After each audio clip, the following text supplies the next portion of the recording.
Bay of the North by Ronald Syme. Chapter 4. Dangerous Journey. Pierre had no wish to return to Europe. He went there only because it was the quickest way of getting back to the St. Lawrence River. Few ships went up to Canada from Fort Orange, but many sailed to Quebec and Montreal from France. Pierre unfortunately reached Holland during the winter. It took him 3 months to reach his hometown of St. Malo and find a ship that would carry him back across the Atlantic. By that time, he must have been wildly impatient. The wretched poverty of France, the crowded streets, and the dreary lives of the people seemed worse to him now that he had seen the bright forests and clean spaces of America. At last, a sturdy little fishing boat carried him westward and landed him on the shores of the St. Lawrence. The year was 1654. His family were overjoyed when he walked into their house at Three Rivers. They had thought he was dead, killed by the Iroquois like his two young friends. They listened for hours on end while he told them his strange and wonderful story. There is no record of Pierre's doings until 1657. In July of that year, he started off on another kind of trip. An Indian tribe called the Onondaga lived south of Lake Ontario in the area between Lake Oneida and Niagara Falls. They were on friendly terms with the French, for a few years earlier soldiers from Quebec had built a fort near the lake and had lived in it ever since. The Onondaga wanted more white men to come and live among them, to whom they could sell plenty of beaver pelts. The French agreed to send a party. Missionaries asked Pierre to go with it as a guide. He already knew more than anyone else about Indian tribes, and he spoke 2 of their languages, Huron and Iroquois. Pierre agreed. He may have wished he had not when he saw who were among the members of his party. 80 Iroquois braves. Luckily, none of them knew him. There were also 100 Hurons, men, women, and children. The Hurons had been so badly hammered by the savage Iroquois that the survivors longed to find a new home where they might live in peace. The Iroquois voyagers had promised not to hurt the Hurons during the trip. 20 Frenchmen, including Pierre and a priest, Father Ragueneau, completed the party. Pierre must have known that the chance of peace among such a crowd was about the same as it would be in a room full of fat mice and hungry cats. However, he shrugged his shoulders, picked up his musket, and climbed into one of the canoes. The party started up the St. Lawrence River. The very first night, the Iroquois decided that peace with the French was a waste of good fighting time. 40 of them sneaked away in their canoes, hastened down to Montreal, and scalped a few Frenchmen and Hurons. A couple of days later, a small party of Hurons deserted, having guessed there was going to be trouble. Before the canoes reached Lake Ontario, 2 Iroquois in Pierre's canoe tomahawked and shot a Huron who was traveling with them. They threw his body into the water and paddled ashore as if nothing had happened. Pierre was furious, but he did not dare to interfere. He and the other Frenchmen also landed and began cooking the midday meal in the usual manner. Suddenly there came a screaming Iroquois war cry. 40 warriors came leaping and running out of the forest and were joined by their tribesmen from the canoes. There were only 20 or 30 Huron braves in the party, but they did their best to protect the women and children with them. They formed a ring round them as the Iroquois charged. There was a fierce stabbing, hacking fight. When it was over, only 2 Huron men were left alive. They were old and had taken no part in the battle. Neither Pierre nor the other Frenchmen risked interfering. They picked up their muskets, formed a group, and prepared to fight if their turn came. But the blood-stained Iroquois told poor Father Ragueneau, the priest, that now they were satisfied. The Frenchmen and the Huron women and children could go wherever they liked. Pierre grew more and more worried. He began quarreling with the Iroquois warrior who shared his canoe. Before long, they were splashing one another with their paddles. After that, there was only one thing to do. They landed and fought it out on the beach with fists and feet. The Indian was a huge young fellow, but Pierre was in a huge temper. They pounded one another half unconscious and then staggered back into the canoe. Every day or so from then on, they climbed ashore and had another fight. The fleet reached Lake Ontario and paddled westward, keeping close to the shore. Pierre, weary from paddling and fighting, fixed up a sail in his canoe and sat back while the wind carried him along at a fine speed. Everything went well until he tried steering across the mouth of a wide bay instead of sticking close to shore. A sudden squall swept over the water when they were halfway across. The canoe was carried out into the rough lake. Pierre and his quarrelsome companion spent the rest of the day and most of the night furiously blaming each other for the mishap and bailing as fast as they could in order to keep afloat. This would have been a peaceful and pleasant trip if it had not been spoiled by the warlike Iroquois. Every kind of deer could be found in the forests along the shore. The lake was filled with big fighting fish which Pierre speared or caught with a line. Lovely summer weather lasted from the time the canoes left Three Rivers until they reached the Onondaga fort. Yet all the Frenchmen, as well as the frightened Huron women, were delighted when they reached the southern end of Lake Ontario and saw the stout fort in the distance. 40 Frenchmen were in the garrison of the fort. They had tilled the surrounding fields and grown wonderful crops of vegetables and fruit. Pigs squealed and grunted in shaded enclosures. Fish swarmed in the lake. The forests were rich in wild game of every kind. The place was a paradise after the misfortunes and dangers of the 400-mile trip which Pierre's fleet had made. But a week later, trouble came to this paradise. The Onondaga had not invited the Frenchmen to their country merely because they liked having white faces round them. They believed that every Frenchman was eager to trade goods for beaver pelts.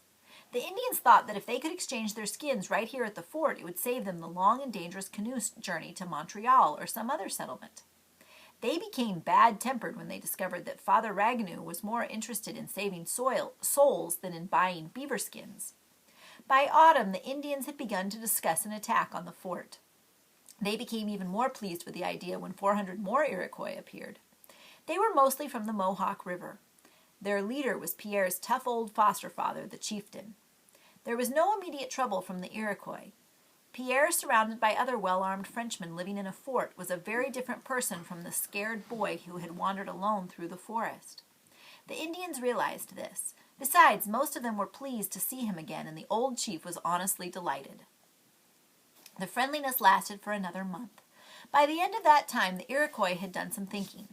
If many French people come to live in this fort, they said, they will buy all the beaver pelts. We will be unable to stop them, for we must go home to our distant villages before winter. But if the French get hold of these skins, what will we have to trade to our friends the Dutch?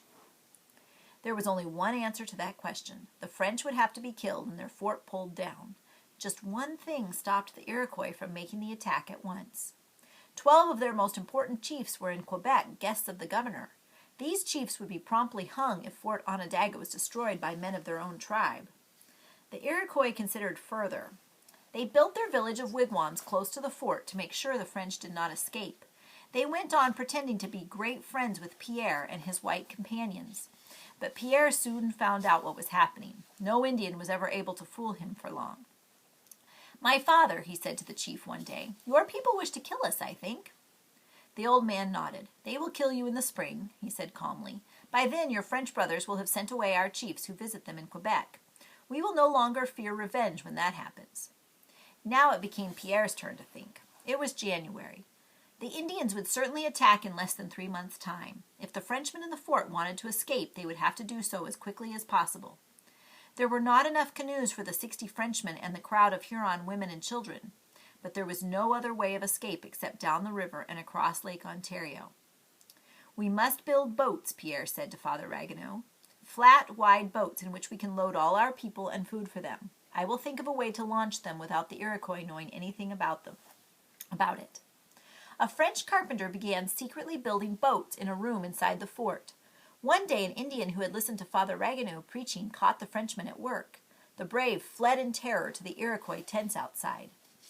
"The French priest speaks of a great flood that once drowned all the world," he moaned. "His people build many large boats at this very moment. No doubt the priest has learned from heaven that another flood will soon arrive. They wish to save themselves like him who is called Noah." Pierre heard this story. Quickly he told the carpenter to build a wooden floor over the half-finished boats. When angry Iroquois chiefs arrived, wanting to know what was going on, they were shown into the room.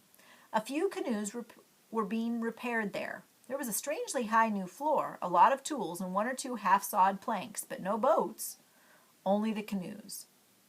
The Iroquois went away, muttering unpleasant things about the warrior who had told them lies. March arrived. The deep snow around the fort began to melt. Increasing heat from the sun was already softening the ice on the river and the lake. Nights were still deadly cold, but Pierre knew that spring would be here in a very few weeks. The Iroquois and Onondaga were daily growing more quarrelsome. Pierre was sure they would attack with the first warm weather. One day, Father Ragueneau had an accident. He fell down and broke his arm while crossing a stretch of ice. The poor man was carried to his bed, where he lay in pain, groaning loudly. "Good," said the Iroquois and Onondaga. "While the holy man is ill, the French will not try to leave the fort. They would not travel with one who is so sick, nor would they let him remain here alone. Our young men can go hunting deer. They will return with fresh meat that will strengthen us. Then we will attack." Large hunting parties from both tribes sallied forth into the forest. No one except Pierre knew that Father Ragueneau's apparent accident was just a good idea. There was nothing at all wrong with his arm. Pierre had wanted to get rid of the braves. Pierre's next inspiration was even more brilliant. He went to see the 60 or 70 warriors who had remained in the village to keep an eye on the French. "Come and feast with us," he invited them. "We wish to show our friendship for our Indian brothers." No Indian ever refused an invitation to a feast. Besides, the Iroquois had been short of food during the winter and were really hungry. They appeared at the fort, smacking their lips as they sniffed the rich smells coming from the kitchen.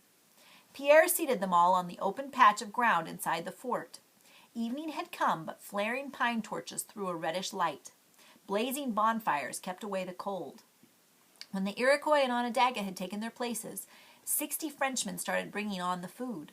Dish after dish was set in front of the Indians, who stuffed themselves as fast as they could. "Ho!" they grunted approvingly. "Ho! What fine food!" There were piled heaps of roasted corn with maple syrup. There were freshly boiled fish from the lake, big juicy turtles, boiled fowls, ducks, a dozen wild geese, and mountains of venison. There were stuffed eels, 2 enormous barrels of cheese, jars of rancid butter, and roast turkeys. Loaves of bread, slabs of pastry, heaps of dried currants, bowl after bowl of thick broth arrived without pause. "Ho!" The Iroquois tried to shout again, but their voices were somewhat muffled. "Ho! Ho!" An hour later they were not shouting at all. Indian politeness required that no guest should stop eating as long as any food remained on the table. Each had to do his part until every dish was empty. There was no sign that the French feast would ever come to an end. Fresh supplies kept pouring out of the kitchen in an overwhelming stream. The Indians found themselves being presented with platter after platter of rich meat and vegetables, or a pound of cheese, or a leg of pork. The unfortunate Iroquois ate until their distended stomachs forced them to stop. They paused and then struggled to down a few more mouthfuls. They sweated profusely, their eyes rolled, and they became silent. Presently a few of them even gave up trying to be polite. They fell over on their backs and went to sleep. That is, they tried to go to sleep. But now there appeared several Frenchmen carrying drums and bugles. They blew terrific screeches on the bugles and banged the drums as hard as they could. "We make music for your pleasure," Pierre said politely to the miserable sleepers as they struggled to sit up. The fun went on for another hour. The drums thumped and boomed without stopping. The bugles never ceased their frightful din. The appalling noise hid the sounds made by the heavy boats as they were dragged out of the fort by the French and carried down to the river. The Indians had all reached the stage when nothing, not even politeness, drums, or bugles, mattered anymore. They were stretched on their backs, hands clasped over stuffed stomachs, trying to sleep in spite of the noise. One by one, the Frenchmen sneaked out of the fort. They took with them their weapons, blankets, and food for the trip. With them went the Huron women. Pierre was the last to leave. His final act was to catch the one remaining pig and tie it by one leg to the rope that dangled from the bell over the gate. Any brave who woke up would hear the loud ringing of the bell as the pig tried to escape. The Indian would go to sleep again, blessing the kind French soldiers who rang the bell as proof that they were keeping watch while their guests slumbered. The surface of the river was covered with big chunks of ice. In some places they had frozen together, forming a sheet of ice that stretched from bank to bank. Slowly the boats made their way downstream. Men stood in the bows, chopping with heavy axes. The great clumsy boats and the canoes that went with them reached Lake Ontario at last. For days and nights the French rowed or sailed across the lake. They cooked rough meals over fires which they quickly put out, fearing that the smoke might be seen by Indians. The weather was bitterly cold the whole time. When the party reached the rapids, several of the boats nearly overturned. One canoe actually did upset, drowning 2 Frenchmen and a Huron. They were the only people lost during the escape. The rest of the fleet swept downstream, with musketeers standing guard while other men paddled or rowed. On April 17, 1958, Three Rivers was sighted. The party had reached safety. They all owed their lives to one man, young Pierre Radisson.